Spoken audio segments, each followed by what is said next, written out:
شاعر مشرق علامہ اقبال کو سمجھنے کے لیے ان کے 2-4 اشعار پڑھ لینا یا نظم گنگنا لینا ہی کافی نہیں ہے، بلکہ انہیں سمجھنے کے لیے یا تو ان کی سوانح حیات کو پڑھنا ہوگا یا پھر ان کی ذات پر ایک مکمل کورس کرنا ہوگا۔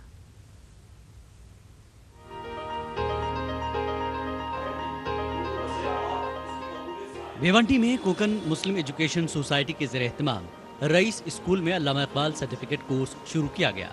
کورس کے آغاز کے لیے ایک تقریب کا اہتمام کیا گیا جہاں اقبال کے فکر و خیال پر روشنی ڈالی گئی کہ اس سے ہم بھی فیضیاب ہوں اور دنیا والوں کو بھی فیضیاب کریں۔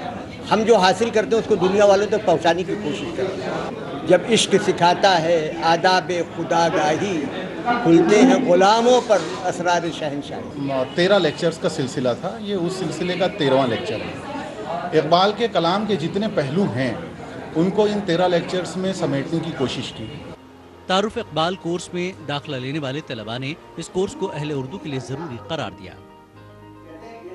ایڈمیشن لینے کا فائدہ یہ ہوا کہ جو علامہ اقبال ہیں، یہ شاعر ہمارے مشکل سے سمجھ میں آتے تھے ان کے شعر، لیکن یہ تعارف اقبال سرٹیفکیٹ کورس میں لیکچر اٹینڈ کرنے کے بعد سمجھ میں آیا کہ اقبال کیسے شاعر ہیں۔ اکثر لوگ اقبال کو ان کے چند معروف اشعار کے حوالے سے ہی جانتے ہیں، جبکہ اقبال کے اشعار ہر صدی اور ہر طبقے کے لیے مشعل راہ ہیں۔ ETV نیوز کے لیے بھیونڈی سے انوار الحق کی رپورٹ۔